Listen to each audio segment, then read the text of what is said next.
Oh, welcome to the Sharpe Show. So happy to have you with me this evening, right at 7 p.m. on the East Coast. Yes, I am on time, and I was actually on earlier today. So look at me go 2 times in one day, not playing games. And why? Because today is tax day. Yes, it is. And I did not do my taxes, so I am behind. But that's fine. That's besides the point. Yes, I will. I'll pay the fees and fines like I do every damn year. Anyway, it's not the point that I was bringing up. I'm just saying that today is tax day. And not that they're not getting taxes from us all the time, because they are all the time. But I thought because we talk all the time about this, about being libertarian, about taxation, all those things, I thought today would be a good day to kind of talk about actually taxes, that kind of thing. And I found a video that actually asks a question: do we need taxes? And it's not like it's a libertarian thing. It isn't. And I thought we could talk through this because, if you're libertarian, you always hear the phrase taxation is theft. That's a common phrase used by many libertarians. I don't use that one, in case you guys didn't notice. I have a nuance to it. I say taxation is extortion. What's the difference? You might go, same thing, but tomato. Nah, difference. If I just rob you, right? I just go over to John and I just take his wallet. That's theft. But I'm not doing that. I'm going over to John and I'm saying, John, I want you to buy this bomb. John goes, I don't want to buy this bomb. Yeah, you got to buy the bomb now. Well, I don't want to buy the bomb. Buy the bomb or I'm going to put you in jail. Okay, fine. I'll buy the bomb. That's taxes, right? So I took it, but it's not theft. You get something, right? If I just steal his wallet, then he got nothing. But if I give him a bomb, he did get something. He just didn't want it. So that's extortion, right? Do as I say and give me the money and I'll give you something. I'm going to give you a bad school, but I don't want the bad school. I know, but you got to buy the bad school. I don't want the bad school. I didn't go to school. Buy the bad school and put you in jail. Fine, I'll buy the bad school. That's what taxes is, right? So you do get something. You get a crappy school you don't use, but it's not nothing. You do have it. You get a bomb that you'll blow up somebody in the Middle East or in Ukraine or whatever. You get that. So you do get something is all I'm saying. That is something. And coming in right on time is the man Pete. Perfect timing on tax day. The debt, 36 trillion, 214 billion, 966 million, 389,282.11. Well, there we go. Pete says, if taxation of 100% of your income is slavery, at what percentage is it not? That's a good question. That's a good question. I mean, we can make a number, I guess, right? We can make a number. And the thing about it is, they have made a number, right? They have. The number hasn't made before. The Catholic Church made the number, and their number is 10%. Catholic Church says you're supposed to give 10%. That's not slavery. So according to the Catholic Church, if we follow Catholic Church, Pete, I'm not saying you should, but if we do, then 10% is not slavery. That's if we follow the Catholic Church. There we go. See, so someone did say that. There we go. Your number is 10%. Your question is answered. So once it goes to 11, now we got problems. We're now in America, something like 40% or something. So there we go. IC says 10% is the tithe from the Old Testament. Yeah, correct. Yes. But that's true. But I'm pretty sure that if, I may be wrong in this, IC. You can tell me. I'm pretty sure only the Catholic Church tried to institutionalize that. I think that's true, if I'm not mistaken. Andrew says only the Catholic Church doesn't come demanding it with armed agents. Not today, but they kind of used to. They kind of used to. But yes, you're correct, Andrew. Not today, but they kind of used to back in the past.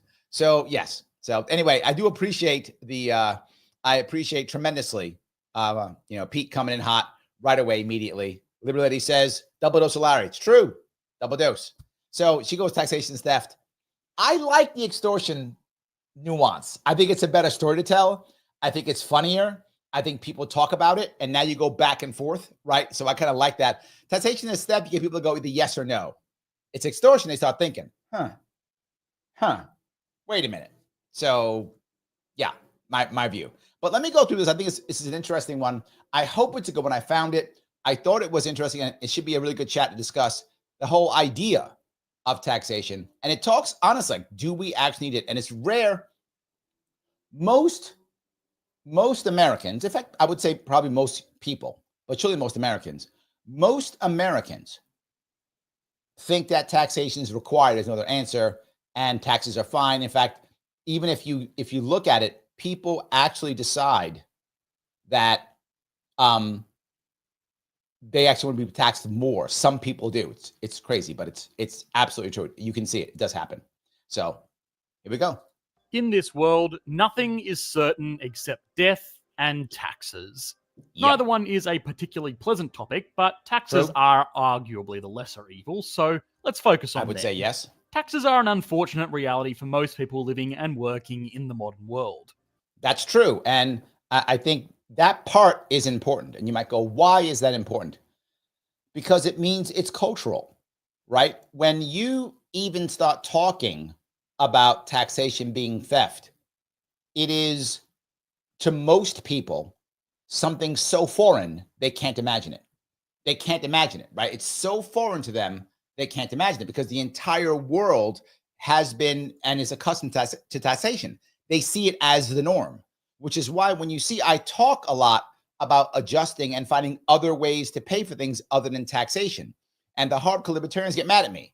You just got to, why are they taxing it all? And I'm like, because the world thinks that's the norm, and you're not going to change the world's norm overnight. You got to shift the mindset. And that's what I work on often. We pay them every year, we complain about them, all day long, and then we try to forget about them until next year. Yet taxes are also one of the most important elements of any economy around the world. Societies can grow from effective taxation and crumble without it. Taxes are what fund our roads and schools and parks, our military, emergency services, social welfare, and everything else in between. And that is the problem. In the world today, does taxation have to do that? Must it do all of those things? No. Realistically, to be realistic, it will have to do many of those things. It just has to, because we don't have any other infrastructure around to do that any other way. But Larry, we got to pay for the military. True. Realistically, there is no realistic way to pay for the military without taxation. Could that happen one day? Sure. At one point, it could happen, but that's not where we are at all, right? There is just no impossible, right? For today, impossible. Could we find other ways of protecting ourselves? Sure. Absolutely, right? There's lots of areas that have private police forces. The wealthy have private police forces, literally, right? The wealthy we saw in California have privatized fire departments. So could it happen? Yes, it is possible. The point is, we as a society believe the only answer is government. And for certain things, that's true, but not for everything.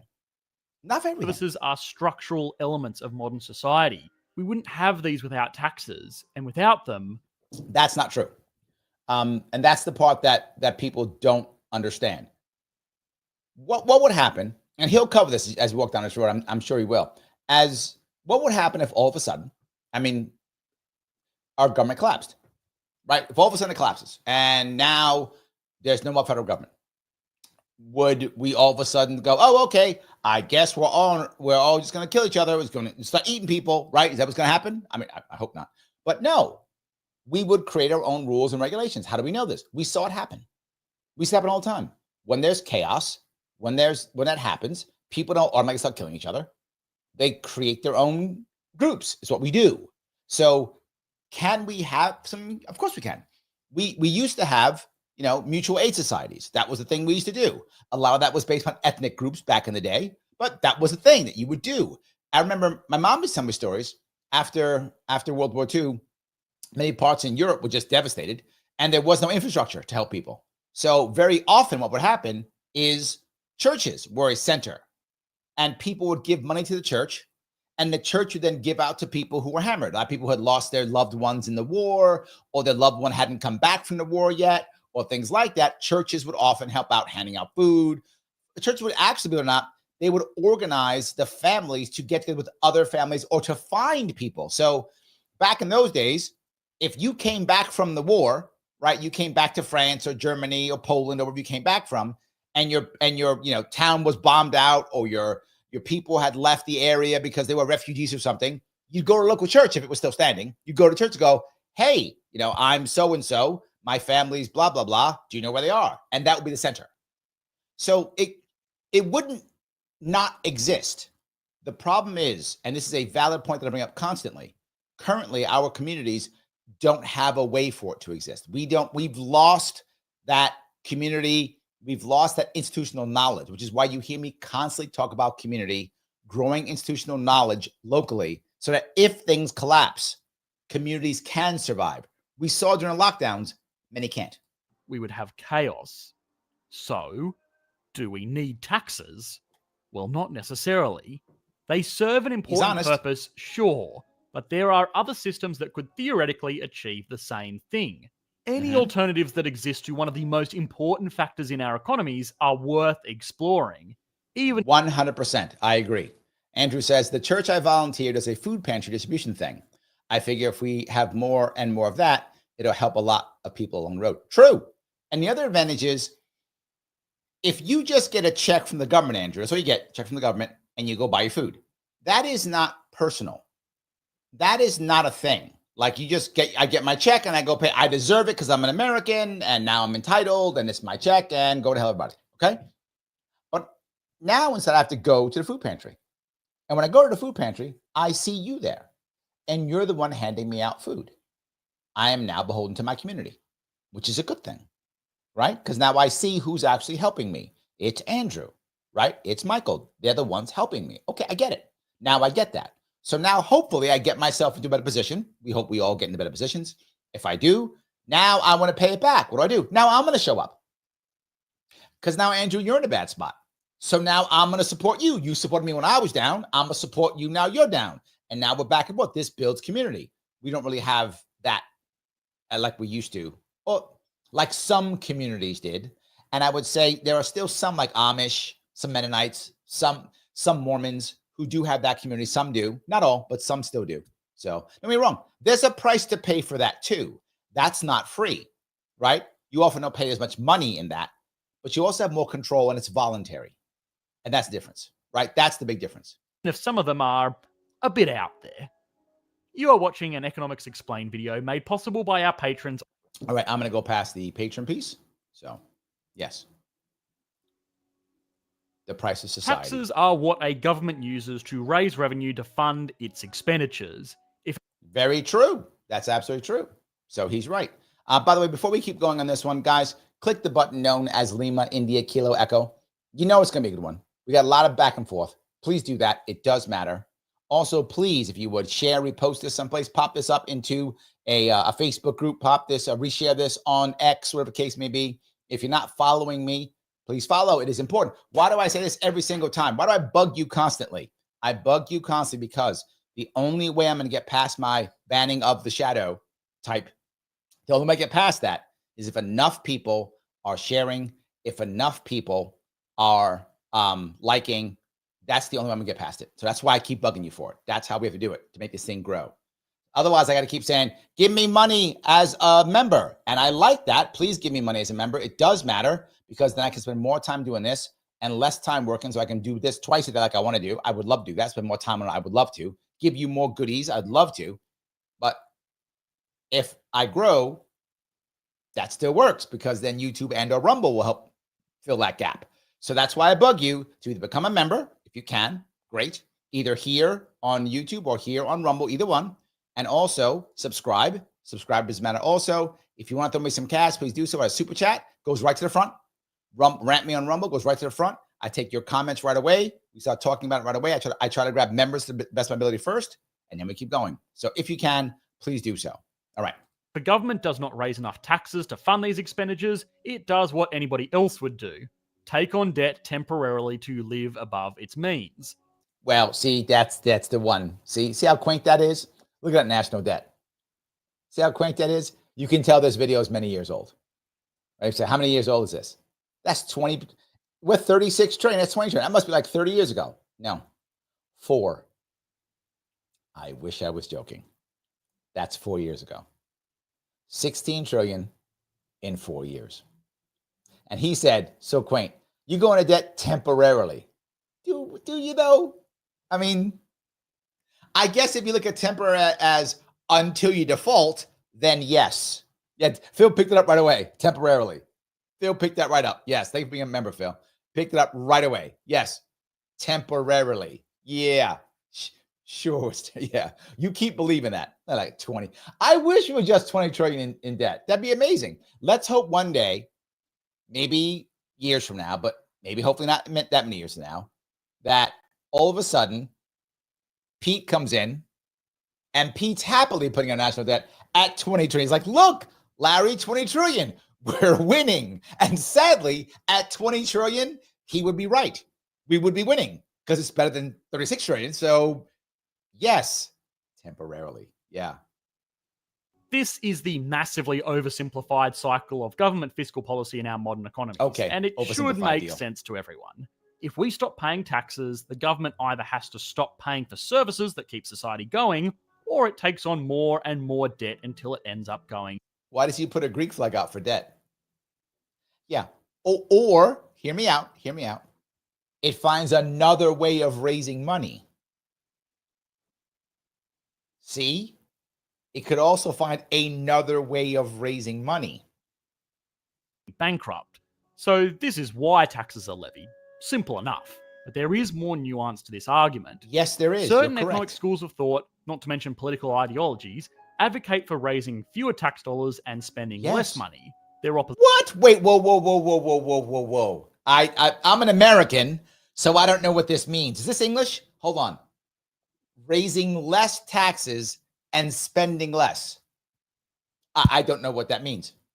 Hold on. Raising fewer tax dollars and spending less money. Is that English? I've never heard of such things. I'm an American. I have no idea what that means. I think it's a foreign language. He did the Greek flag because now he's speaking Greek, because I don't know what that means. I don't think any of us have ever seen this happen. Raising fewer tax dollars and spending less money. I think it's English. I don't know what it means. Opposition will argue that raising more tax dollars and spending more money is the way to go. I understand that. Raising more tax dollars and spending more money. Oh, I understand that completely. I'm an American. I get that. Okay, that's crystal clear to me. Boom. Got that one. 100%. Thank you for the super chat. Ray from nowhere. He says it right there. Thank you for the $5. No tax on tips. This issue literally had me marching in the streets happily. I would love no tax on tips.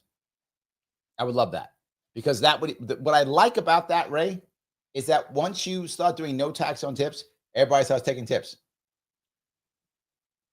That wasn't my salary. That was a very big tip. No taxes on that one, I guess. I love the idea. Love the idea. Both of these sides will argue that their way is the right way to deliver the most overall prosperity to an economy. My they way is can't the right both way. be right. Correct. Only I'm right. Raise fewer taxes and spend less money, and then allow communities to start to be better. Yes. I see gets it. Yes, thank you. That colloquial phrase is not in the American English language. It is not. We don't know what that means. No idea. Yes, absolutely. Well, in a sense, they can. So remember this for later. In either case, taxes will still exist. So now it's important to ask, why do people pay their taxes? Why do they? That's a great question. Why do they? Some people have made the argument that taxes are like paying a subscription to modern society. But let's be honest. But that's funny, right? I do think people say that. That's true. They say things, they absolutely say that. But do they really believe it? Right? They say it. It's true. He's right. I've heard people say it. People do say it. Question is, do they believe it? It's not out of some civic duty to keep your nation going or even because you think you will benefit from government No. programs. They'll say it though. I mean, come on. No. Let's be honest. The real reason is that if you don't pay your taxes, you go to prison.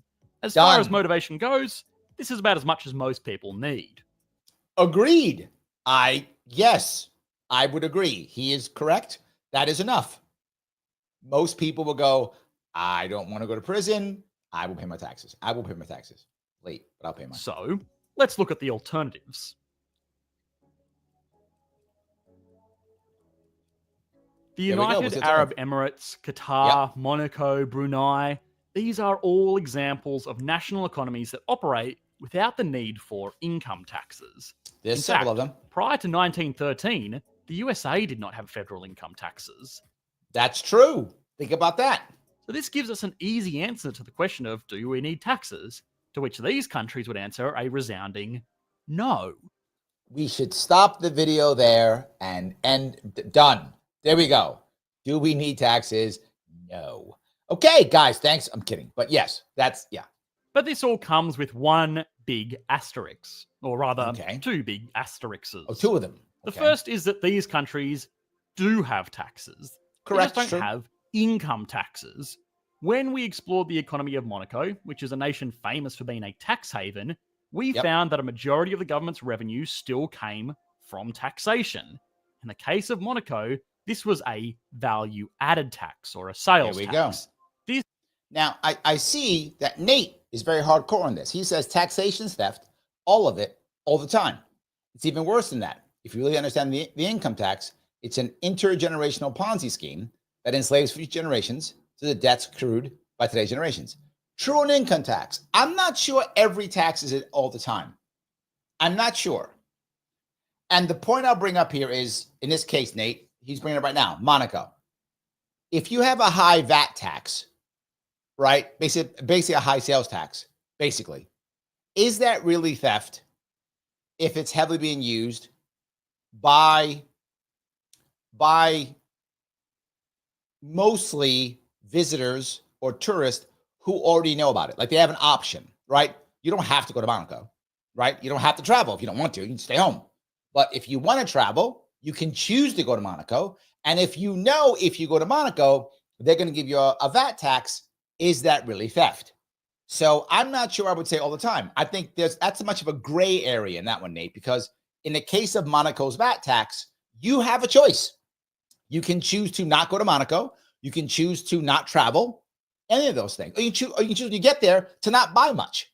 I'm only going to buy certain things that I don't want to pay the VAT tax. So I think you can find a gray area depending upon the type of tax. If you're talking income tax, yes. I mean, clearly, yes, income tax. But I think there are other things, he's talking about this, that I think the area is more gray for those other areas. This is ideal for these tourist nations because it generates government revenue from people just visiting the country, rather than income taxes, which require people to work in the country. Yes. Alternative taxes are a common feature for a lot of countries, and they have a lot of advantages. See, there are some other ways of doing this, so I think there are. Michael says, thank you for being a member, Michael. EU forced austerity on Greece. Is that Syria? Oh, that's the guy. Yeah, walked away. Okay, they opened their borders to Middle East migrants. Yes. Okay, I remember that. Yes. Now I remember that dude. Right, Varoufakis. There we go. Got to get it right. So yes, absolutely. That's true. This is one of the reasons why a lot of people didn't want to join the EU. They were worried that some nations would be forced that would bring everybody else down. They were concerned about that. That was an issue. So yeah, absolutely. So, all righty. Let me keep going if I can. Take Singapore, for example. It still has income taxes, but they are incredibly low. What it does instead is levy taxes on things that require government expenditure.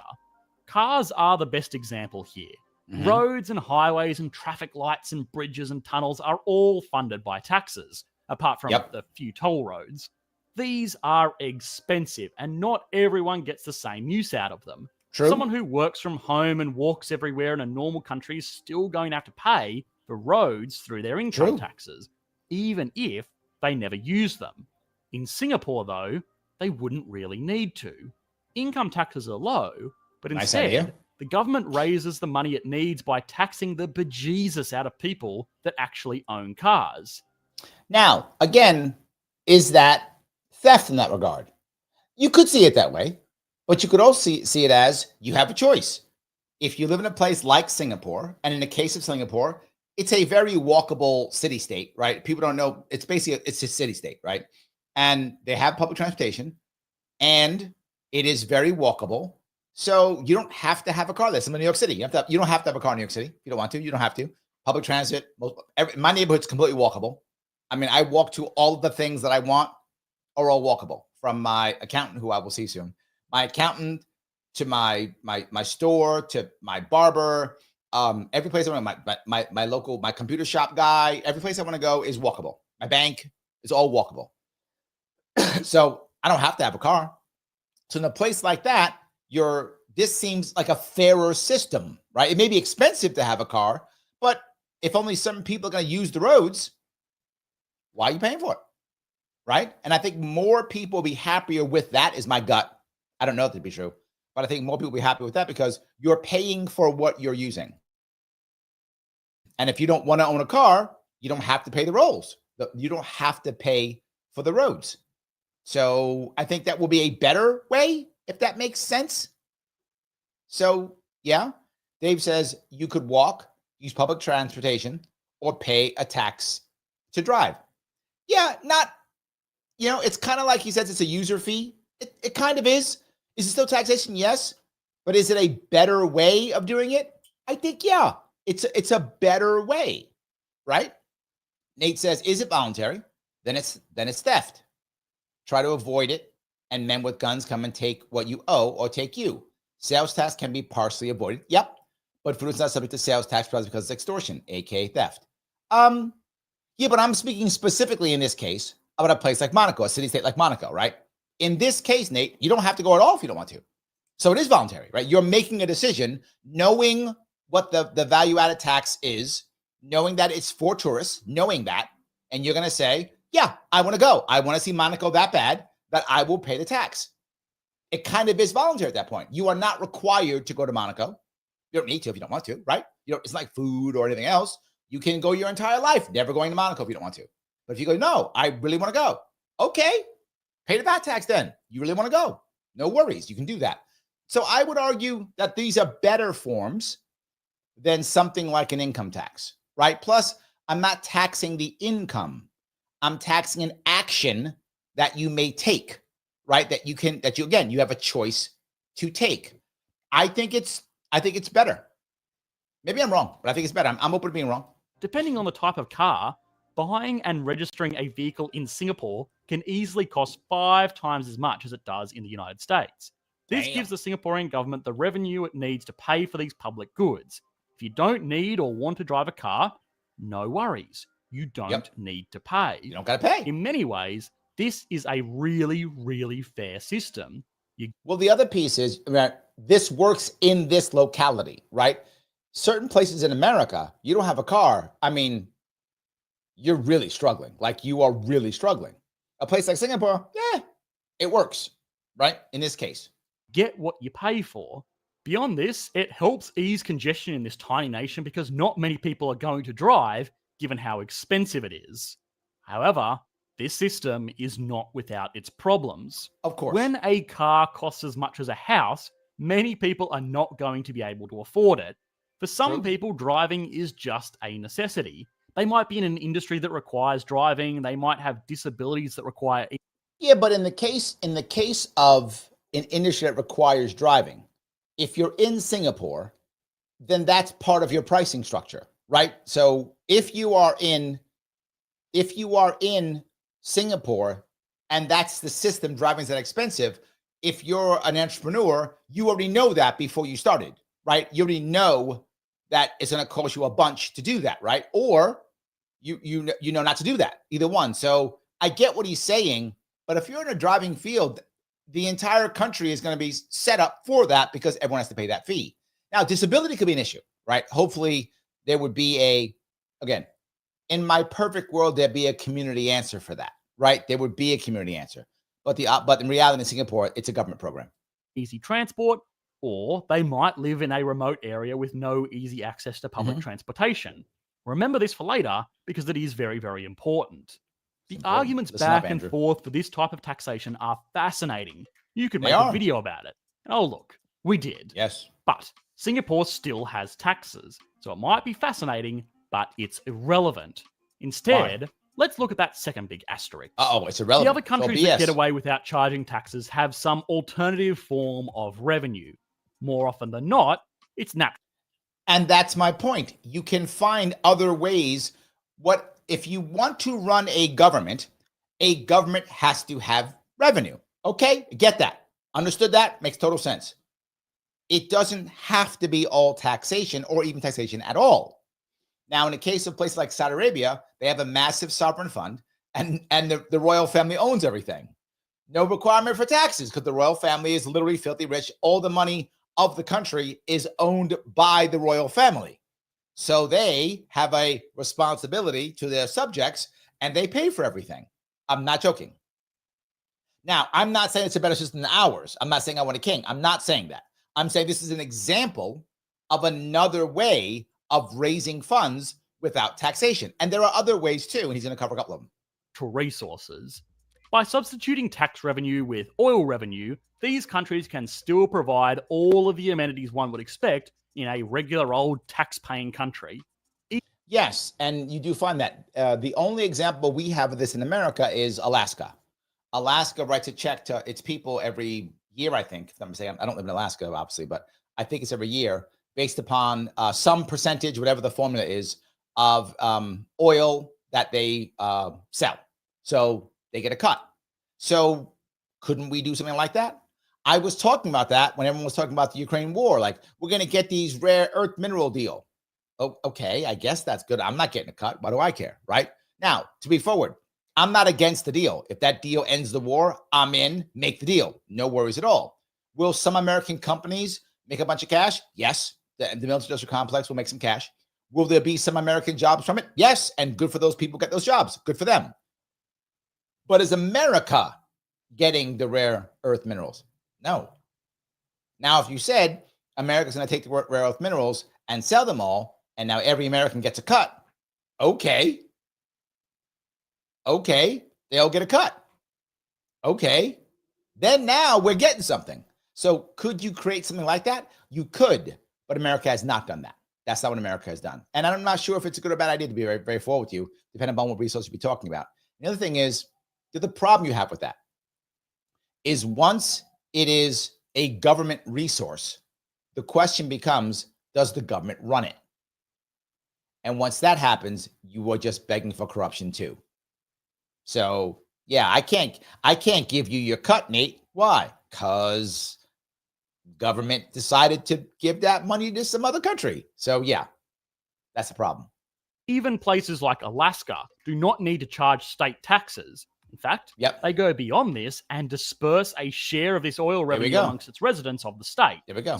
So they got $1,600 per individual in 2019. There we go. That's what they got. Not bad. I'd like a check for $1,600. I would like that, right? Doesn't mean I want to live in Alaska, but if I lived in Alaska, I would like a check for $1,600. It's nice. Now, could you make it to where you're getting paid a lot more? You could. In theory, this is what Andrew Yang was trying to achieve. His theory of his UBI wasn't the $1,000 he was going to give everybody every month, wasn't supposed to come from taxation. It was going to be some kind of freedom dividend or whatever he had mentioned. I forgot what the details of it was, but that was his concept, that what America would do to make money, right? We would actually be able to somehow give that money back to the people. I love the concept. I do. I don't know if it's real. You could call this negative taxes or social welfare. It depends on your flavor of politics, I suppose. Yep. The problem here, of course, is that a country needs natural resources to substitute tax revenue with natural resource revenue.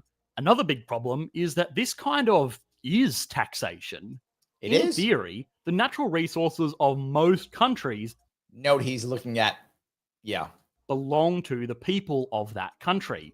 Taking away natural resources to sell is no different from taking away cash. In both Not wrong. instances, a government is taking an asset away from the people to pay for public expenditures. Of course, people will feel direct taxation a lot more than natural resource sell-offs. And that's the key. I think many people, right, many people would feel better about that. Whether it would give them a better outcome, I don't know. But I think they would definitely feel better about it, particularly if they got to check themselves. People love getting checks. I like getting checks. I'm not against getting checks. I like it. But yeah, I don't know if I'd feel any better. But I think a lot of people would probably feel better. Yes. That Liberal Lady says, thoughts on Dave Champion? That guy claims there is nothing in the Constitution that says you have to pay income tax. Hold on. I actually have his book. Literally have his book. So, yes. He sent it to me. I know, Dave. He sent it to me. Geez. Bad at it. If he's watching now, he's mad at me. He sent me this book like months ago and haven't finished it. I cracked it, but I couldn't finish it. It is a serious, this is a serious book. It's 400 pages. And it's about taxes. So, yes, I think Dave's brilliant. And he's probably right. So, yeah, probably right. Yes. Any case, thank you for that. But it is still important to You're like, of course you know Dave Champion. Yeah, it's funny. consider for the sake of our question here. So maybe the problem here is the assumption that governments need revenue at all. Oh, okay. This right now, if Pete's still watching and listening, is going to make him very angry. Because, of course, you have to talk about it. You need money? Just print it. What's wrong with that? Just print it. Every libertarian listening right now is like, rah! Yes, we all got PTSD now from this. But yes, just print it. You have probably asked this question as a kid. Yeah. Why does the government not just print money to pay for everything it needs? There's the funny part. What he just said is you asked that as a kid. And if you look right now at the video he's showing, is a teacher talking to children. Why? Because you would think, only children would think, you could just print money on a magical money tree. No. There are tens of millions of Americans who actually think you can just print the money. Just print it. What's the problem? Just print it. They believe in MMT, which is modern monetary theory. That's what they believe. I call MMT the magical money tree. Just money grows on trees. And people honestly, I've had people on a show who honestly believe it. They are all about it. Like, yeah, no. See, the government puts money in and then higher taxes takes it out to make money more valuable. I'm not joking. That's a real thing. Real adults, people with like degrees and stuff, credentialed people believe that. And my response, if you ever heard me say it, is a similar one. I mean, which is the same one almost every time. I say something like this. Okay, I got it. So if the government can just print money, yes, it can. You say, why can it print it? Here's our logic. The logic is they can print money because we're the reserve currency. So people always want dollars because we're the reserve currency. Therefore, we can just keep printing money. And because people want it always, that means by default, it's valuable. I know you're saying that doesn't make any sense, Larry. I didn't say it makes sense. I said that's what they tell me. And I say, okay, I'm going to take that as true. Great. That's it. So how about every 10 years, the federal government just absorbs all consumer debt? Just take it all. We all get a mulligan. Take all of it, done. We get a mulligan. And they go, well, no, we can't do that. Why not? It doesn't matter. He can just print the money. Who cares? It's the money that we need. So the world needs our money. Let's just take it. And they go, well, no, because you have to worry about inflation. Inflation, wait a minute. No. You didn't say that. You told me that MMT, magical money tree. You can just do it. And they're like, well, no, but it's just, that's where it goes. It goes to that. MMT is utterly not true. MMT is not a real thing. That's why he has children in this video. That's why he said kids ask the question. However, I can guarantee you, if you are in any major city, you can find thousands of people who will defend that shit to the end. And when you get them on that, why don't we absorb the debt? They're like, but see, and I read this book and I saw this video and socialism, capitalism, bad. That's how that will end. Capitalism, bad. That it will end with that. That's how that argument ends. Give me money. It ends that way. Anyway, my point being, move on. Michael says, yes, debt jubilee. Why not? Let's do it. Michael, we could do every 5 in theory, but I like every 10. You can have some fun for 10 years and you get redo. Rebuild your credit, the whole deal. Redo. It's all fine. Everyone gets it every 10 years. I like it. There we go. Lindsay says, but you can't print your own money. Yes, that's not fair. You can't do that. That doesn't get with the magic money tree, lunatic. We can't all have a magic money tree. Greedy. Trump and Biden and those guys, they get the magic money tree. You don't. Greedy. So no. Rick says magic money theory. I like that too. Yep, absolutely. That also works. I love that. There we go. Nate says the dollar. People want it now until we inflate it too much. How much is too much? F around, find out. True. You're not wrong. Very true. I'm looking over at Rumble, and Sheridan says the teacher must be in a private school if he's teaching civics. Yes, if he is. Yes, he's not teaching math. Believe it or not, he's not teaching math, but it's fine. But yes, if it's it has to be a private school if he's teaching civics. Otherwise, he wouldn't be doing that at all. Yes, 100%. So, all righty. Let's see. That takes care of that. That is good. All right. Let us continue if we can. Now, we tend to scoff at this question and just say, cause inflation, which is not incorrect, but yes, it's like very correct. Like very, very correct. It's not the whole story. In reality, there is not much stopping a government like the US conjuring cash into existence to pay for everything it needs. That's what it's doing. So this is 4 years ago, and he was thinking to himself, this guy, when he was doing it 4 or 5 years ago, when it was only 20 trillion, he was like, America's got to stop soon. He was thinking that. Silly man. He was thinking America's going to stop. Yeah, they can't go past like 30 trillion. They could never do that. Yeah, we can. And logistically, this is what it already does. If Uncle Sam needs to write a check, he does so by snapping his fingers and hey presto, there's some money. Now, the funny part is, I tell this story often because I love it so much. He says it like, yeah, of course. And if you're liberty-leaning or libertarian, you know this already, right? This is a thing that kind of like we all know, right? But the average American doesn't actually get this. And while, don't get me wrong, Trump is not being great to the debt at all. I get that. I'm not fooling myself. What I love about this, though, is this was the first campaign, major campaign, I would say, that actually had a chance of victory. That talked about the debt. And you might go, but Larry, he's not going to fix it. I get that. I get it. I'm not fooling myself. And all of a sudden, Trump's going to fix the debt tomorrow. That'd be wonderful. I hope he does. And if he does, I'll give him great credit. But you and I both know it's not going to happen. All I'm saying is, at least we had somebody talk about it. RFK Jr. was the first person last year who was making mainstream impact, who was talking about the debt. He was talking about it. He wasn't going to solve it either. He was talking about it. He's the one who actually, if you remember, for those of you who are paying attention, he was at the Bitcoin conference talking about coming up with a way to actually back our money and have solid money backed by precious metals and cryptocurrency. That was RFK Jr. He was talking about that. Now, he didn't know which ones are which. And if you remember, I had our great libertarian economist, Michael Chermat, on, and he was talking about, how do you find the right crypto? How do you know? It could be very challenging to create, but you could create it. But you got to find a way to create it. What do you use? What do you not use? Yeah, but so what? We're talking about it. I'll take it. You got to talk about it before you can manifest it, make it real. And this is the story I'll tell you. This is probably 8 years ago, 10 years ago.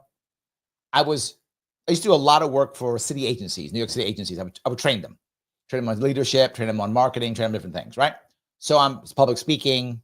So I'm training them in a leadership course. And this is a classroom of about 25 people, give or take. Youngest is probably 30, oldest is probably 60. So somewhere between 30 and 60 in that area of age range. All of them are credentialed professors. All are credentialed professionals, every one of them. Some have college degrees, some have multiple college degrees, all have some form of credential from the city. These are agency workers. So all of them are credentialed professionals. All of them work for the city. We have a break. Now, they knew I'm libertarian, but didn't talk about it, right? I didn't bring it up, whatever. Didn't do that. Just unless it was a break and they asked. That was the rule. If it was a break and they asked, I could talk politics. Otherwise, Larry, do your job and shut up. I get it. I was getting paid. I did my job and I shut up. But it was a break. And during a break, they were all talking.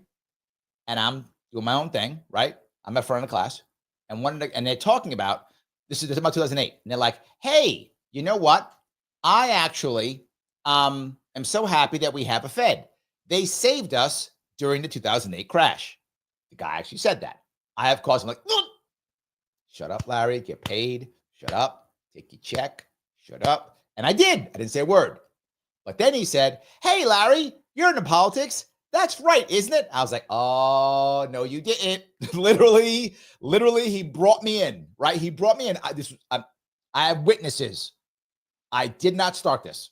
This was him. He asked the question. I went, oh, you guys know that the Fed is not a part of the government, right? Like, what? I'm like, yeah, Fed is not part of the government. Yeah. In fact, it's basically a private banking cartel. It's a private banking cartel. No, it isn't. No, it isn't. I said, check it out right now. Go on your phones. They have phones, right? I said, go on your phones, Google it right now. That's not true. None of them believed it. 20 people, educated, credentialed professionals who work for the government, city government, but still government, municipal government, New York City, didn't know, not one. Do it, Google. Oh, what? Oh my God. Oh my God. Yeah. I said, it just magically makes money. No, it doesn't. Yes, it just magically makes money. What it decides to make money, and there it is. They're like, that's not true. I said, you got your phone, Google it. They Google it right there. And like, oh my God. So yeah. So for this guy to just say it, I'm like, yes, validation. More and more people need to hear it. More and more people need to get it. So that's what I'm saying.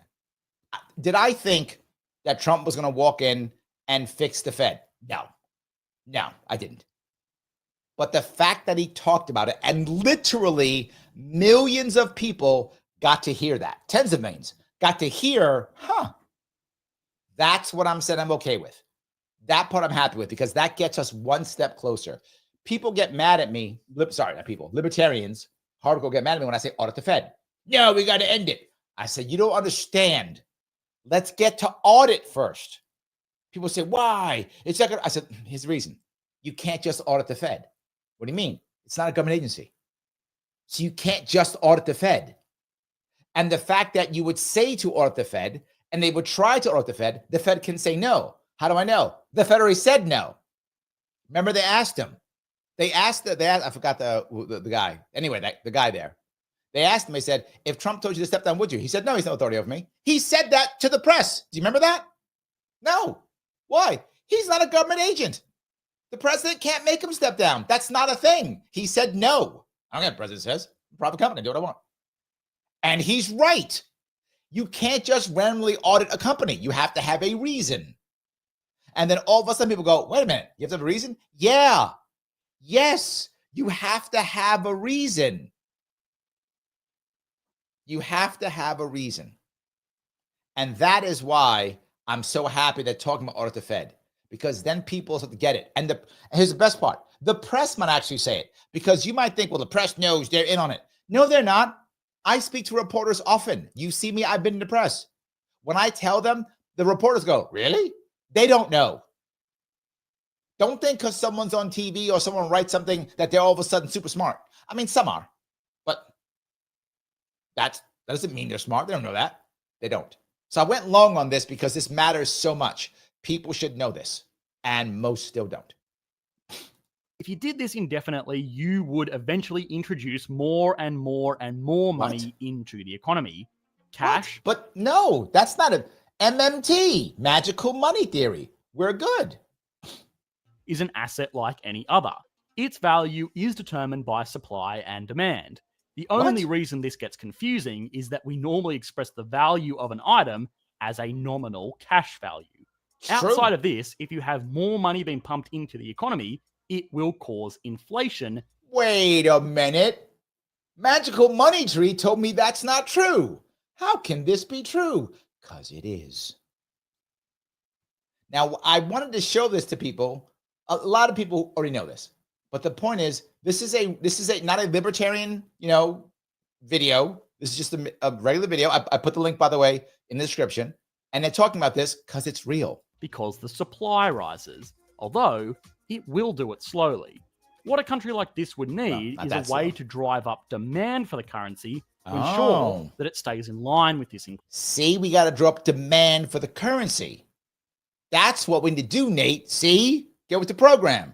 And then it becomes magical. Okay, how do we make the magic happen? Show me. Increase supply. The easiest way for a government to ensure that there is a consistent demand for its currency is to force the citizens of the nation to deliver a portion of this currency back to them at the end of every year as taxes. Well, to be forward, and I want to be fair to the people who love taxes. Let me be fair. There is an advantage to taxes. Not one that I feel is worthy of taxes, but there is one, right? It's like if you get, if you get stabbed in the eye, the other eye, you'll see better. So I guess there's something good about it, but I'm not saying I'm going to be stabbed in the eye. My point being, there is an advantage to taxes, though. And that is, if an organization like governments or a government or multiple governments across the world all agree that this piece of paper has value, and the only way that you can avoid going to prison is to provide these governments with this piece of paper that they all agree has value, it does make commerce easier. See, I found a good thing. I found something nice. It does make commerce easier. Now, could you still have commerce? Of course you could. Could you create another form? Of course you could. It will just take more time and energy and culture to have this other thing being valuable. But yes, you could do it. This just is a very simple way of making it valuable. It's valuable. Why? If it's not, you go to jail. Oh, okay. It's valuable. So when you have the monopoly on force and can put people in prison, I can tell you that it's valuable. In fact, if I'm going overseas, it's valuable. No, it's not. I'll bomb you. Okay, it's valuable. Done. So through, basically threat, I can make the thing valuable. There's an advantage. See, Nate, now you love taxes. I've explained that you can be violent and horrible to people, and done. Nate now loves taxes. There we go. This whole system of taxation and money creation is called modern monetary theory. Yes. Subscribers to this theory will argue that, in theory, a government, especially a government like the United States, can just keep on printing money. So long as they can find a way to ensure that people still demand the currency, they can create this money to pay for your roads, schools, and whatever else you want. But they don't. But yes, in theory, I'll go back to that. In theory, they could use that money to pay for roads and stuff. I mean, they don't, because our schools are garbage and our roads are garbage. But in theory, they could also use that money to just line their own pockets, which they do, and give other countries money, which they do, and bomb people, which they do, and support the military-industrial complex, which they do. They can do that too. There's the problem. See, if they could only use that money for like schools and roads, most people would be okay with it. And you wouldn't have to spend so much, because it doesn't take that much to build schools and roads. It takes a lot to be at war for 75 years. It takes a lot to be at war for 75 years. So, yeah. Actually maintaining that demand without taxation is the hard part. And of course, that is the hard part. If not done properly, you are going to get hyperinflation. Hyperinflation is straight up not a good time. So eventually this type of system is bound to become unstable. Yes, it is. Yes. Eventually, this system that libertarians have been talking about since 1972, officially, since 1972, we've been talking about this. This is unstable. We've been saying it for a long time. I'm just happy that there's a regular video that just says it and that now people are talking about it. It's amazing. That isn't a huge surprise to too many people. Oh, no, it's a huge surprise. So this is all not looking so great for our do we need No. taxes question. But so far, we have held on to the assumption that we actually need government expenditure, or for that matter, governments at all. Okay, libertarians, calm yourselves, calm yourselves. You heard what you wanted to hear. When you got super excited, you got all triggered. Let the man talk. We don't need government at all. Calm yourself. What would happen if we let go of all of these assumptions? What? All the bets are off, baby. Anarcho-capitalism is an economic theory that advocates for the complete elimination of government influence in an economy. In such a system, everything is privately owned. There are no public roads, schools, parks, or hospitals. There aren't even things like social welfare or emergency services. That's not true. That's not true. That part is not true. There's no government run that stuff, right? There's no government run social welfare or government run emergency services. There could still be emergency services and still social welfare. Of course there could be, right? The assumption that people make is if government doesn't do it, no one will do it. That's assumption number one. The second assumption being made is if you have that kind of environment, everyone will be selfish and hate everybody. In the examples that have happened throughout the world, that's not true.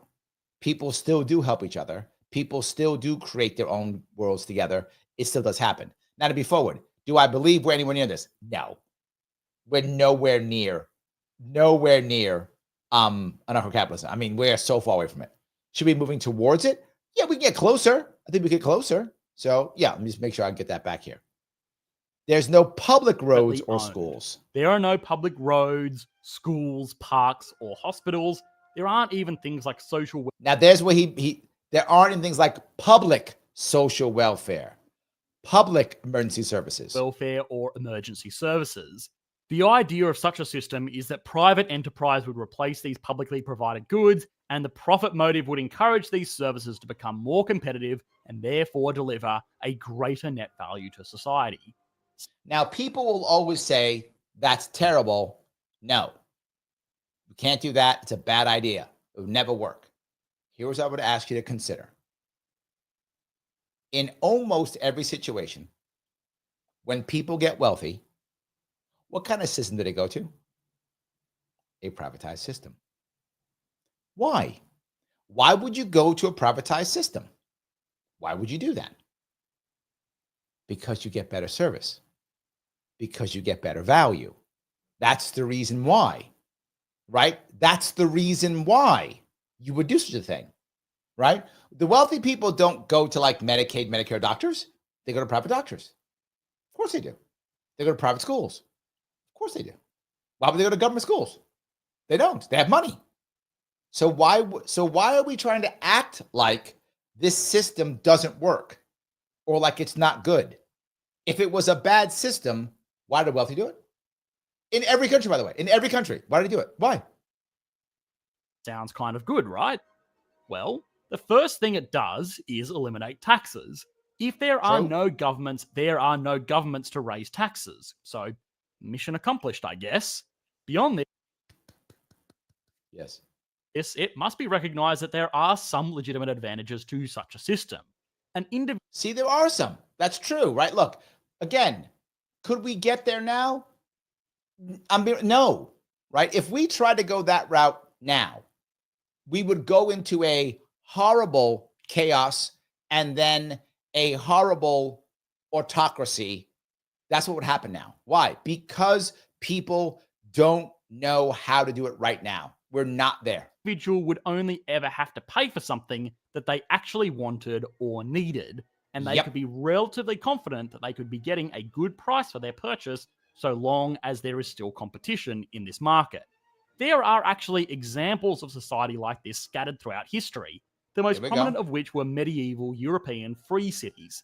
These were places operated by merchants and were ultimately run purely for the profits of the individuals making them up. The whole idea of purely unrestrained capitalism has some really interesting thought experiments. It's The true. first is that of disabilities. In a purely capitalistic society, someone who is born with or develops a disability is going to be less productive and therefore less economically valuable as an individual. Now, hold on. I remember a society about, I don't know, about 80 years ago that looked as individuals who are disabled as less valuable. They weren't capitalistic. In fact, they were socialist. They were also kind of nationalistic. And they had a guy who had a funny mustache from Austria who ran that country. And when they found these people, they murdered them. That had nothing to do with anarcho-capitalism. That was someone who was socialist and nationalist and had a funny mustache from Austria. That guy, when he took over and he saw these people who he thought weren't good economically, he just murdered them. Sorry, he didn't personally do it. He ordered people to murder them. That's what he did. Is that what happens? I'm wondering, in those where there's like no government, basically, what example do we have in the world where there's no government, where we're making mass extinction of these people? I'm going to see. I'm trying to think of all the times when there was mass murder and there was no government. Right, never. Every single mass genocide, any of those, always run by governments. Whenever we were rounding people up and putting them into camps and murdering them, always governments. Always governments. Duke of Hex does make it. Yep. He did experiment on them first. Okay, true.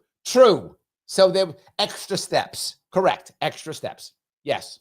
Extra steps. So there we go. Yeah. This part isn't this is a myth that people made up. Individual. It sounds horrible, but it's true. In extreme cases, they may not be able to make enough money to feed or clothe themselves.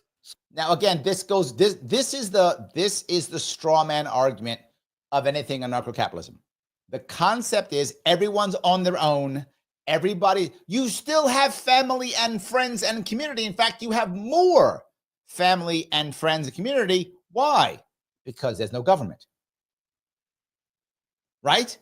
Because there's no government. That's the point. With no government, you would by default have more community. That's how that works. Again, every single time. So why would you assume that all of a sudden, if some guy or gal couldn't take care of themselves, they would just die by themselves? Would they have no family and friends? Would they have no community? Would things like religion, morality, and ethics not exist all of a sudden? Right? In every single situation, even when those special socialists of the national type existed, there were still people who were hiding those other people who were going to camps. There were still people trying to stop that from happening, even in that society. I'm not sure. So they would just die. A huge assumptive leap here is that even the most hardcore free market economists would see this as a negative outcome. Yes, but not a realistic one. See, the thought here is his failure, right? His assumption is you're good or you do things because government tells you to. No. You pay taxes because government tells you to, but you can still do good things when government does it. And again, I went back to it. That special place I just talked about in the 30s in Central Europe with the funny mustache guy. There were people who the government said, don't hide those special chosen people. Don't hide them or I will kill you. And people still hid them. So people were still moral. People were still just and ethical, even though the government said, if you hide those chosen people, then you will be murdered. Or in the case, if you were someone of stature, you'd be shipped off to the Russian front to be killed by the Russians, right? But whatever, you're going to be punished. Did it anyway. So why, if they're free, right, when they're under tyranny, people are still moral and just and ethical. But now they're not, they're free. Why would they not be that? That's the flaw in his argument. Humans are still humans. They're still humans. I see. Yeah, it is. You know what I meant. Yes, you got it correctly. I see. Chosen. Those people, they were still being hidden, right? They were being hidden under penalty of going to a camp yourself or going to the Russian front or being executed. Still, people did it. Still. Sarah, thank you for the $5. I'm giving my coffee cash. Oh, thank you, Sarah. I have no coffee left. I've drank all my coffee. I drank all my coffee. I do have some water left, though. So I'll be finishing my water off today. I may not have any more coffee tonight. I might, but I might have some more. I drink a lot of coffee. Anyway, so yes, thank you for that. I appreciate that. Absolutely. So, all righty, let me keep going if I can. So what are the alternatives? Well, insurance. Social Security is kind of like the price we pay to ensure that if we lose our job or get sick or injured, that we won't starve. An insurance company could provide this same service. Sure, you could insure yourself against getting injured or developing an illness or even having a child that requires constant care. What's more is that you could tailor this cover. If you are an incredibly wealthy person and you lose your job today, you are just not going to be able to support your lifestyle on Social Security checks. So even though you contributed more in taxes throughout your good years, you are going to be the same as everyone else in your bad years. Well, that's assuming you don't have assets, right? If you're very wealthy, you probably have lots of assets. If you're very wealthy, and that was his point, and you lose your job. If you're very wealthy, your job is just one thing you do, and you make money through many other ways. So if you lose your job, the world's not going to end because you're very wealthy. In fact, you'll probably still be fine. You find a job quickly, or you live off your savings, or you live off your investments. So if you're very wealthy, you'll be fine. It is someone who is not very wealthy, right? Someone who's middle class. They're the ones devastated. Those are the people who have the biggest chance of failure. They have to actually be able to be together with others and create communities so they can survive better, right? That's the goal. More people surviving together through communities. Hypothetical anarcho-capitalist society, this kind of person would likely pay a higher insurance premium, but in return, if they lost their job, they could have elected for a policy that provides them with a higher payout figure. Beyond that, if you are happy to take the risk, you could just not pay the premiums and save the extra money, or really hope that you don't find yourself out of work. Now, the problem with this concept is, and this is a tough spot, right? If you were to do that, then what happens when people think, I don't need insurance and I get hit by a bus, and now I'm disabled and I can't work anymore? I have a family, right? I've got kids, right? Then what happens? It's an issue, right? Which is why I'm saying we're nowhere near this. The country is nowhere near this. Now, you might go, but Larry, that happens to people and the government steps in. Yes, and Amish could step in too, and the community could step in too, but it doesn't, right? The example I'll give you is, this is going to sound odd, but it's the mob, right? When a mobster would go to prison, right, which is the equivalent of getting hit by a bus, go to prison X number of years, the family would take care of his family, literally by giving the family a check every month or every week, whatever. Here's money. You know, your guy was he was a mob guy and he did whatever. We're going to get him out when we can. Until then, you get a check, right? They would, cash. I'm sorry, it's the mob. Cash. Get cash every week or every month, whatever, right? Don't know if it's still being done, but that was a way of them doing it. That was literally a mob community. Yes. So could we create that? Sure, we could, but it doesn't exist right now. So if you were to go to this style, you have to make massive, and I mean massive, community changes. The communities are just not there. They aren't. Nate brings up, in every sector, the market is poised to provide. Not true. I wish that were true. That is not true, Nate. Government has absolutely stifled, absolutely held back and controlled so much of the market that the market is not poised. It has to relearn, and the government has to open it up again. And that's my issue, right? You put the minute government is abolished, the market steps in to provide. Utica Club Pilsner taught us that in a prohibition. Dude, that was 100 years ago. Or was it 90 years ago? 90 years ago.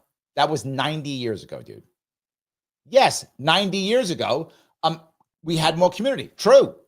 90 years ago, we didn't have Social Security. True. 90 years ago, we still had, literally, we had clubs that kept people together. We had mutual aid societies.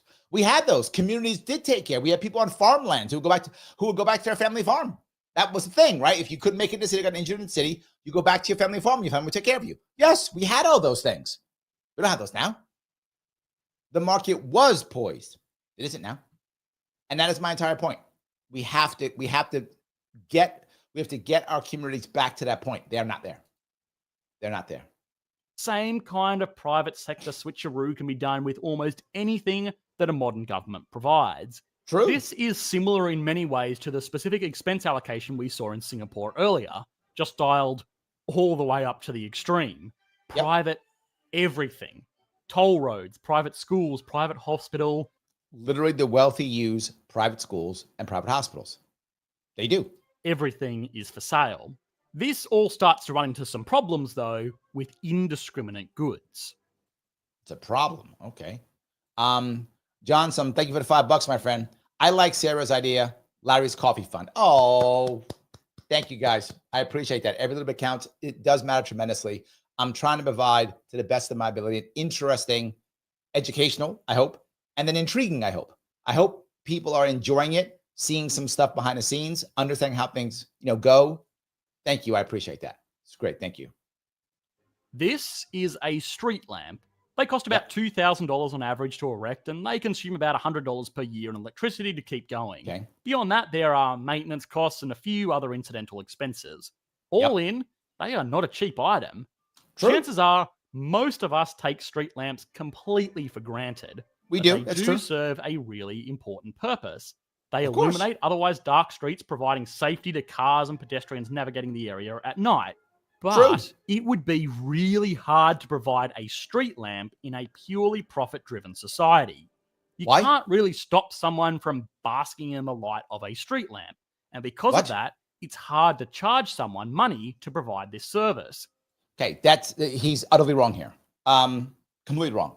Because people would want to get back and forth the streets. They would want you to get to work. They would want you to get to the mall if you're going to buy something. They would want to take their truck to your home. They could drop things off, right? They would want all of those things. Of course they would. They would want all of those things. So someone would buy. They wouldn't buy a street lamp. That's true, right? What would happen? There'd be company or companies. You see it already, right? There would literally be chambers of commerce, because we already have the chambers of commerce. Used to be relatively popular. They're not very popular now. They're very powerful now, but it used to be very powerful. So a chamber of commerce gets together in a neighborhood and goes, we need people to be able to get to work, or we need our trucks to be able to get to place X, Y, and Z. What should we do? Let's fix the roads, make them nice and wide for our trucks, and let's put up some streetlights. That's what would happen. And they would then hire a company to go do that, right? And he says about maintenance. They would pay a maintenance fee. Of course they would. Who would we pay for it? Yes. You don't have to have toll roads for that. Not required. It'd be paid for by two separate ways. One, there'd be dues that the companies would pay to be part of the Chamber of Commerce, right? And there'd be some advantage to being a member of the Chamber of Commerce. Could you be on the road without being a Chamber of Commerce? Yeah, you could, of course. It's a road, of course. You'd be able to be on it if you want to. Of course you would. That because the community would accept that. There's no way, particularly with the way we are now, there's no way a community would say, you're going to make that road and we can't be on it. The backlash would be impossible. So they'd do it. What would be the difference, though?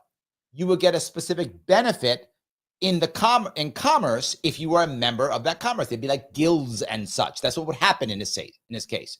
Now, I'm not saying it's a better system, but the concept of there'd be no street lamps. This is the part that I want to make sure that we understand. It's not that there wouldn't be any streetlights. Of course there would be. Who's going to pay for the roads? I don't know. We could easily have the Chamber of Commerce do it, or a company would sponsor the roads. We do it now, right? A company sponsors cleaning the roads, and they have the name on something. So they put the name on a road. I don't like names being on roads. You're not paying for it. Be quiet. It's a better road. Well, the roads will be broken because they won't care. I get that all the time. It's profit. They won't care. Of course they care, because if they have to fix the roads, it'll be better. Why? Because they don't want to wreck their trucks. How do I know this to be true? Because remember what company was actually fixing the roads? Pizza Hut. No, I'm sorry, not Pizza. Domino's Pizza. Domino's Pizza. I'm not joking. Domino's Pizza was going out and fixing the roads. Why? Because they didn't want their cars being trashed because the roads were so bad. The government did a terrible job of it. So Domino's Pizza paid out of their own pocket to fix the roads. I'm not joking. Domino's fixed the roads better than the government. Why? Because they care about profit. The concept that because it's profit makes it bad is silly. Do you work for free? Do you just go to your job and do it and not get paid? Oh, you get paid. Huh, interesting. Does that mean because you get paid, you're bad at your job? That's what they're saying. Because it's profit, it's bad. Well, you go to work and you get a paycheck. So that means it's bad. You're bad at your job now because you get paid for it. That's insanely stupid. Now, you might be bad at your job. I don't know. You might be a terrible employee. I don't know. But it's not because you get paid. You might be great at your job. It's not because you get paid. You either are good at your job or you're not, and you get paid, or you won't be at your job. So that's profit, isn't it? Why is when a company wants profit, it's by default bad? But when an individual wants profit, it's by default good. It's because big is bad and little guy is good by default. This is ideological. He's falling for that. This is all incorrect. Of course, there will still be roads. Of course, there would still be traffic lights. Of course, there'll still be fixed. In fact, it will be better. Of course, it will still exist. No doubt. Right now, the roads are broken. Right now, our infrastructure is garbage. Right now, we actually have people collapse, bridges collapse. Right now, we have that. I would argue we'd have less of that because now when a bridge collapses, whatever, now we do a memorial and five guys show up and do a press conference and go, we're going to get you to the bottom of this. And then they make some stupid rules and then they rebuild it in 7 years for 14 times the price. That's what we do now. But imagine if it was now sponsored by whatever, Pepsi, or was sponsored by, I don't know, Google, whatever. That bridge is not collapsing. They're going to make sure it doesn't collapse because they look bad. And it's going to get fixed real fast because they're going to pay for it. And they're going to fix it real fast. They're not going to go through all the garbage the government goes through. They're not going to have to do all the kickbacks. It's going to be done. So yes, this is untrue what he's saying. It's just not real. And by the way, there's no example of what he's saying where it fails. There's tons of examples of where we just create roads. We make them all the time. That's what we do. Yes. So anyway, Dave, thank you, my friend. Larry, how much for a New York City cup of coffee? Well, it depends on where you are. Low end, about $3, 2 something. Low end, high end, about 6. So somewhere between 2 something and $6. So I'd say probably in between the two, between 3 and 6, now about $4.50. Probably is average. I guess $4.50. Probably about average in New York City, in that area. But you can get a cheap cup of coffee, $2. You can, 2 something, $2. You can. Certain places you probably can still get them for $1, but yeah. So probably somewhere between 2 something and $6 in that area. If you want them special coffees, I want the blah blah blah blah blah blah blah, the list of stuff, right? With this milk and that milk and frap, and that's like $10 easy. That's easy $10. I don't get those. I drink straight coffee. That's just me. Straight coffee with some kind of fake sugar in it, usually some kind of sweetener, but not sugar because keto's magic. We've covered this, Dave. Keto's magic. Yes, there we go. All right. Phil says the government buys votes. It's not greed. See that? Yes. Correct. Yes. Why would I pay for something if you can't stop me taking it for free? Okay. It's called advertising. It's called advertising, right? It's called advertising. Okay. By the way, he's on YouTube. It's free. Do people pay for it? Yes, all the time, right? People pay that, whatever that thing is. They pay what I have it. You pay where you don't get ads. I forgot what it's called. Whatever, premium, whatever. YouTube premium. People pay for it all the time because they don't want ads, or they get ads. He's on the platform that proves him wrong, and he's like, why would they do it? Dude, you're on it now. Like, you are on it now. And people pay for it, literally. Because there is no profit motive, there is no product, which means that this society... He just made that up. He just made that up. Of course, it's a profit motive, right? But not just that. Just because you create an environment, and this is where socialists who are hardcore anti-capitalism get it wrong. The assumption is if there is a profit motive, by default, everyone is greedy. Now, I'll say it again. Not everyone. Most people have some type of job. right? Most people do. So I'm going to have a job. That's the profit motive. So does that mean everybody's greedy? If that's true, does it matter whether it's capitalist, whether it's anarcho-capitalism, whether it's socialism? You're going to have a job. You're going to be greedy, right? No. It doesn't mean you're going to be greedy. There's greedy people and there's greedy companies and greedy governments. There's greed everything. Doesn't matter what system you have in that regard. There's greed everywhere. So yeah, it's silly. That whole concept is just, none of that makes sense. That is assuming that the second you take government away, everyone becomes greedy. Okay, we have government. Everybody's greedy. Doesn't change, right? It doesn't change. Yes. So anyway, let me keep going here. Phil says, YouTube has crazy amounts of infrastructure and it's mostly sustained by advertising. Correct. Literally. Yes. Duke says, I have premium, best $10 a percent. Correct. So do I. Yes. So I'm paying for it and they can't stop me from taking it for free, can they? There we go. So yes, literally, I don't know what it is. Missy says, she says, keto is magic. Larry Sharpe, probably. Not probably. Truly. Yes. Because keto is magic. Missy, we've covered this. Keto is magic. It is. That's how it works. So yes. Morgan, great point. There's profit in data collection. Yes. Matt says, don't know if I can trust someone who drinks coffee with just sugar and no cream.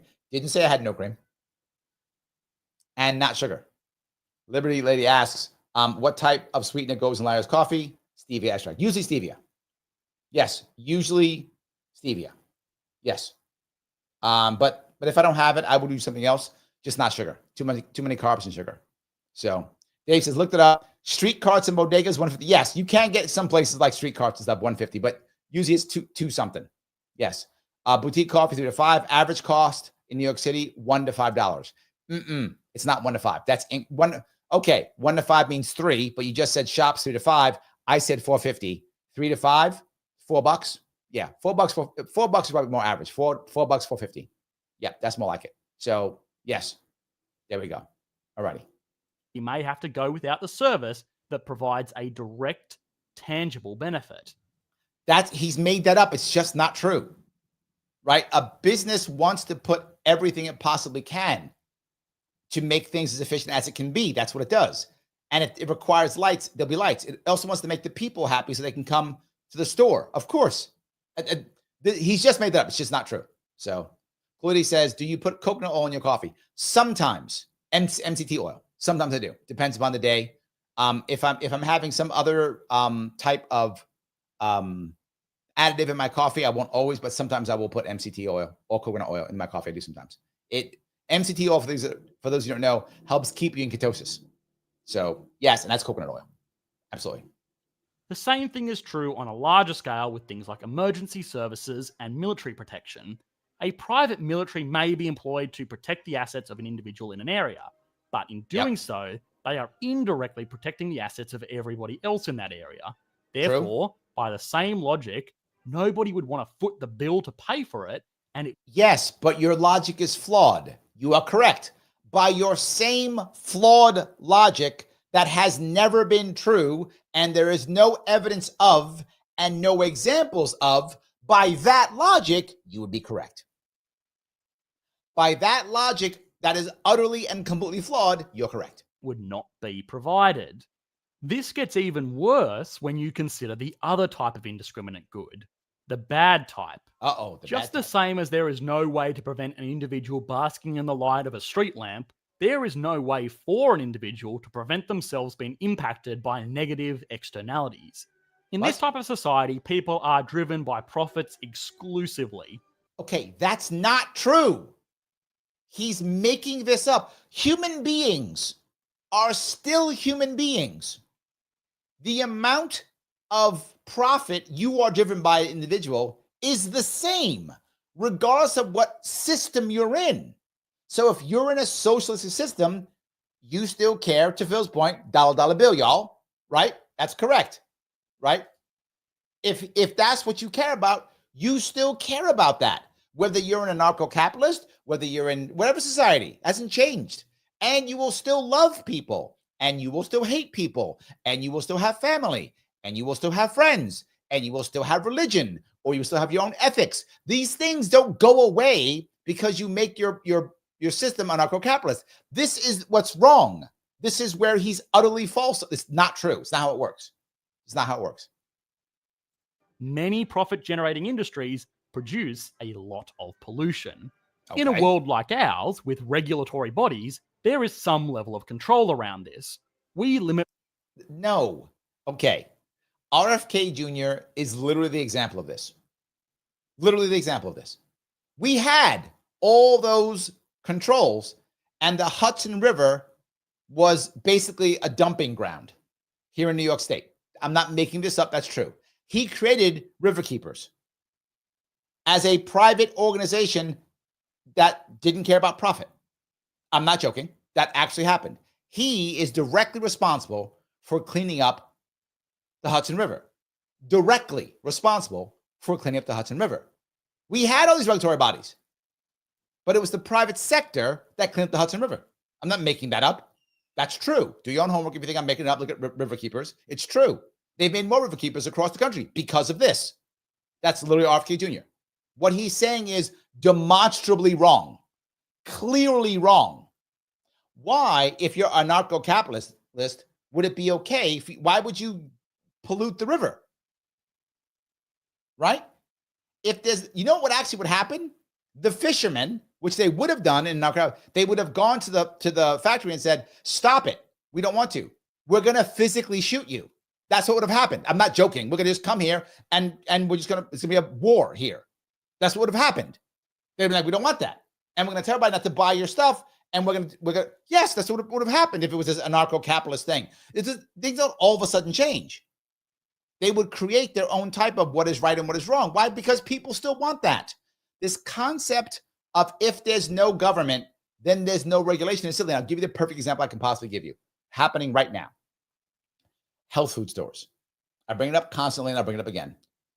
Health food stores. Stores where people sell healthy food, local stores, those type of grocery stores, the farm to table type places like that. The vast majority of products in those stores are not regulated by the FDA. Vast majority. Where are all the deaths from health food stores? There are none. Not a thing. It's not a thing. The FDA has killed and maimed far more Americans with any one product than every single product in every single health food store throughout the entire country in the history of time. Not even close. Far more. So these regulatory bodies are responsible for far more death. And it's not even close in any given year by magnitudes. Where's all those health food stores? Well, no one is checking them. No. They have created, if you go to a health food store, they tell you literally who has inspected or checked their stuff. They will tell you. It's third party groups that check it and say, we say it's correct. A good example, if you happen to be kosher, if any of you keep kosher, is that you circled, right? Not new. Is it? Yeah, you. Yes, that you circled. Orthodox Union. I think it's Orthodox Union. Orthodox Union checks that things are kosher. There's like two of them. You and then something else, right? There's no law on what's kosher. There's no law, right? But people trust these, and some people trust one, some people trust the other. These places, they create kosher food that people trust and believe in. If you don't care about kosher, you probably don't care. But I live in New York City. I have a lot of Jewish friends. Some of them keep kosher, and they care about that. So they look for the symbol that says, okay, this is kosher. I want to eat that. Okay, they eat that. Good for them. Back in the day, before we had everything being made in China, we had Underwriters Laboratory, UL. When people used to buy radios, and people used to buy CD players and such, and record players and such. Where were all the explosions of all the record players? There weren't any. That wasn't government run. There are examples about that. There are examples, right? Morgan says, well, there is a law. True, not a government law. Thank you, Morgan. I'll correct myself. There's no government law. There we go. So yeah. So really, what he's saying is utterly untrue, and it's very common. People believe it, and there's literally no example. It's demonstrably proven wrong. So we'll make sure that's clear. Where factories and power stations can be set up, and also control what kind of pollution they can leak out into the environment. If these regulatory bodies didn't exist, well, then it would potentially be down to private militaries to regulate and enforce these types of... Yes! Yes. So let me ask you, if I got a factory there, if he's right, and he got a factory there and he's pumping crap into the water and the fish are dying, and I got 200 fishermen who can't make a living anymore, and they have cash, and they have firearms, how long are you going to be polluting? Not long. Not long. Your pollution going to stop real soon. One way or the other. I'm not trying to be mean. I'm being realistic, right? I'm going to be realistic about this. He's making this up. It's not true. Externalities. Very quickly, you arrive at an outcome where rich people just declare war on things to get their way, which is a real dicey reality to be living in. Okay. All right. Theoretically, I guess that's true, but you'd have to show me how that would happen in America. That we would just, okay, if you're saying rich people just do things, that's now. That's today. That's now, right? Rich people run everything now, today. And we're nowhere near anarcho-capital. We're nowhere near that. We are heavily government run. And they do it now. This dystopian future he speaks about is today. A solution to all of this is to set up communities that address the problems of these indiscriminate goods. True. It's hypothetically possible that a company could establish an area where people could live separately from negative externalities and be provided with things like street lamps. It's not theoretical. It happens. You ever heard of an HOA? It literally happens. It literally happens. Residents of the city would have to pay a subscription, but they get the benefit of having a lot. It's called the gated community. In theory, this insane concept of what could, I don't know, what's just the theory we can make. It's happening now. What's this stuff sorted out by default? This is also a way to ensure that everyone is chipping in for a military, which would keep this area safe and secure. And in the event that someone didn't pay their subscription, they would also be responsible for forcibly removing them from the area. But if you haven't realized by now, this company is basically just a government with taxes.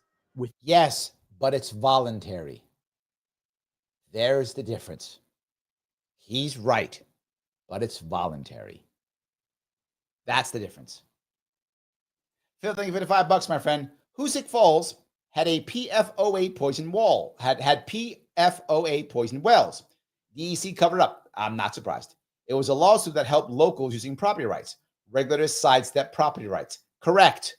Government always sidesteps property rights. Constantly. Yes. Constantly. Yes. Thank you, Phil, for that. And we think like, well, government will help the little guy. When? RFK Jr. helped the little guy more than the government did, and he wasn't government then. Now he is. But he wasn't then. Absolutely. Thank you for that. So, all right. I'm looking over on Rumble now, and I see. All righty. Straight End says, my hospital fixed some of the bankrupt city's roads to provide patients and staff. Yes, in 2019. Yes. This happened. There's evidence of it happening already. And he's acting like it'll never happen. It's already there. He goes on to say, check out the history of Welsh, W-E-L-C. Is that Welsh or Welch? West Virginia. Rich people at war to do what they want against workers. A bloody war indeed. Well, there we go. Thank you for that. I appreciate that. So, all righty. Grab some more of these if I can. More steps. Anarcho-capitalism is an amazing theory to explore, but most of the time you manage to work your way back to the status quo. But it's voluntary. See, that's the issue. The big difference, the massive difference, to Nate's point, if I want to pay for a gated community, it's no longer theft because I'm voluntarily paying, right? What makes it not a crime is consent. If I'm like, I like this gated community, I want to pay money to live here. Okay, that's not theft. I would like these people to protect me. Here's money. That's not theft. That's great.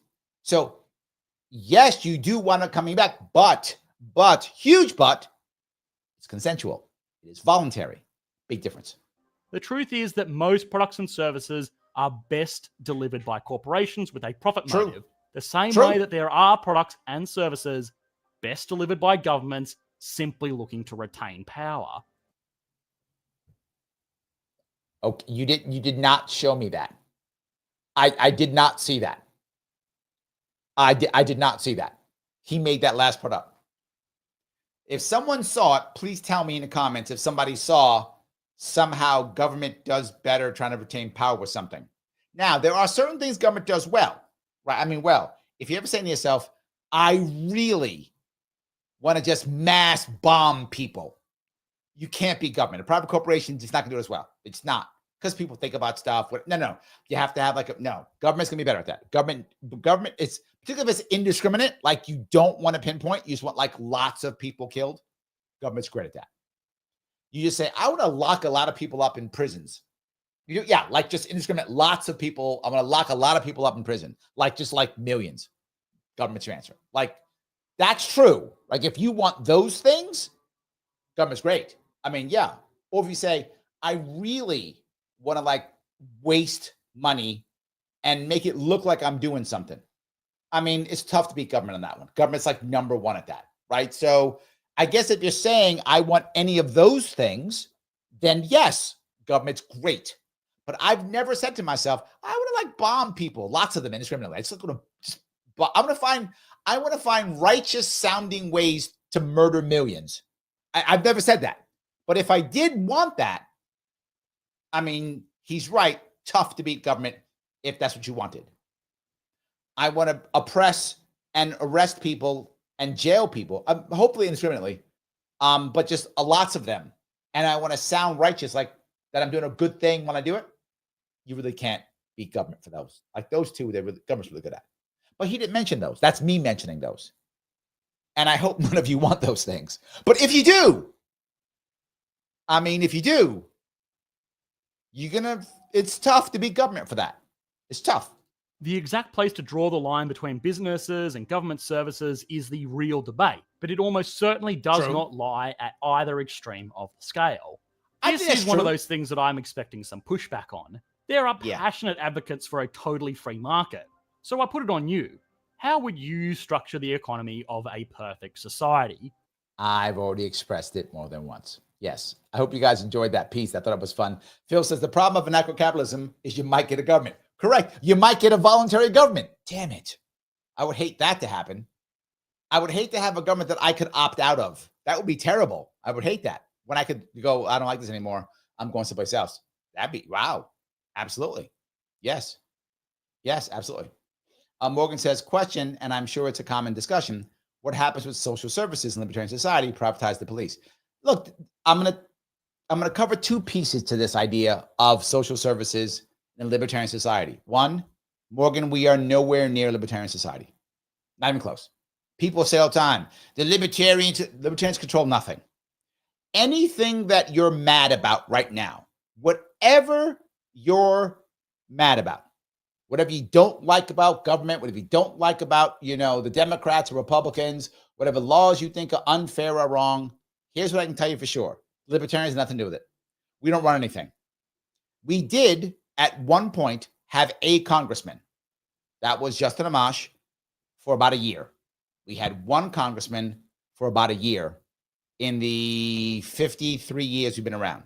So we're not responsible for anything. We did have a couple of assemblymen here or there. Recently, one in Wyoming. We had one.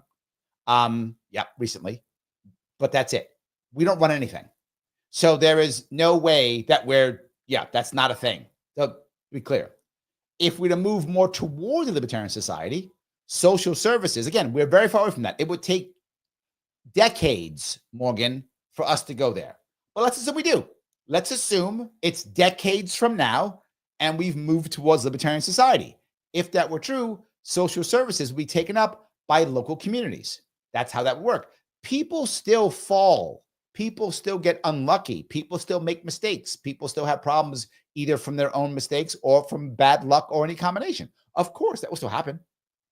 So we will have to take care of those people at a community level. My answer, if I talked about it earlier, was if it's local and people are trying to help locally, you will find they will care about the local communities and they'll want to give back and pay it forward.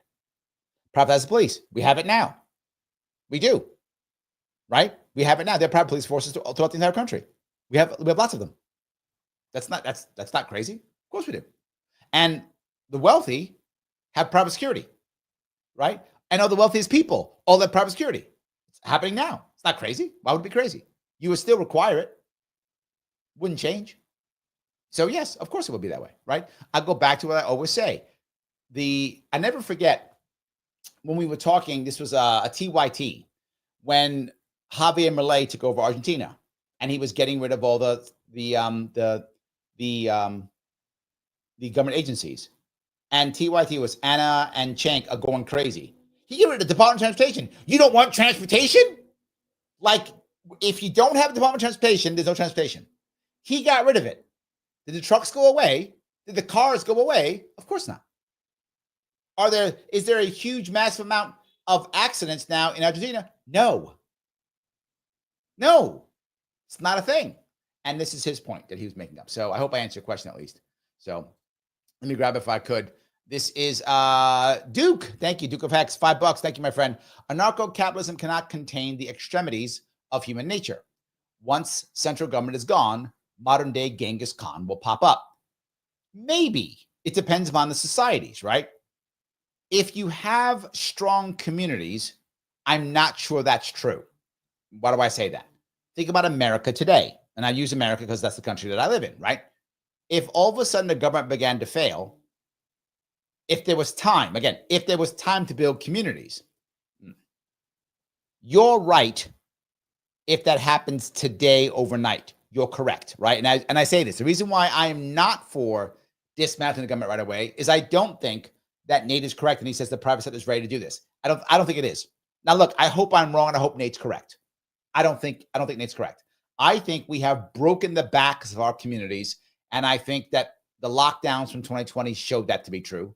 I think we've broken the back of so many of our small businesses. I think the lockdowns of 2020 showed that to be true also, that they're not ready to do it. Our communities are not prepared. If we prepared them, and this was done over time, I think that a modern day Genghis Khan couldn't pop up because he'd be put down, right? That's what I think. Now, I could be wrong. Now, you're totally correct. If we got rid of our governments like, done, we would panic and we would beg. Not only would he pop up, we would beg for him. And I don't mean me, obviously, but I mean as Americans, we would beg for a strong man. When people are worried and don't have answers or hope, they beg for a strong man, right? And yes, you're correct. But again, if we had prepared our communities, then I would say no. So that's my caveat. That's my caveat. So Andrew knows it. He says localism is where it's at. True. Yes. All right. Straight Ann over on Rumble says more coffee fund. Good show. Thank you for the $4, my friend. I do appreciate that. Yes. Everyone is I'm so happy. I'm going to have a lot of coffee. I'm going to get so much coffee. I'm going to be up all night now. It's your fault. I'm up all night. That's fine. It's all good. I appreciate it. So yeah, so I will grab some more of these if I can. I think I covered that piece. Dave says, Larry, isn't the gated community just another term for HOA? Yeah, it kind of is. And again, if you have a way for people to have freedom to move around, it's a much more better answer. If it makes any sense. It's a much better answer than we have now, right? It's better. So Nate says, range wars aren't the go-to solution. Judge Judy is a private arbitrator. The issue is property rights. Respect legitimately acquired property. The EPA and government judges often don't care. True. That's accurate. And that's the problem, right? In theory, government should be, it's not. Talking theory. In theory, what government should be doing and what our Constitution said it's supposed to do is protect the rights of the individual.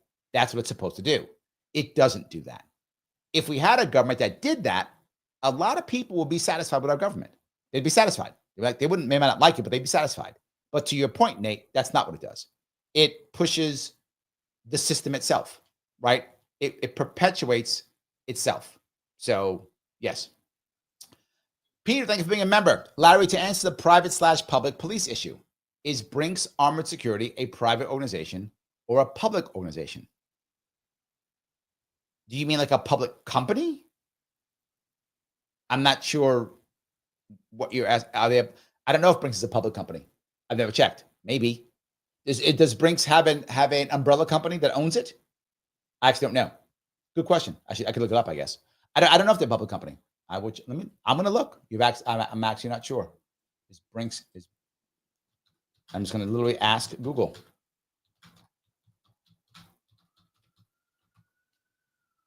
It is a public company. It is. It's on the stock exchange. It is. So yes, so I guess it is a public company, I guess. So yes, was that your answer? I don't know what you were trying. I'm not sure I got your question.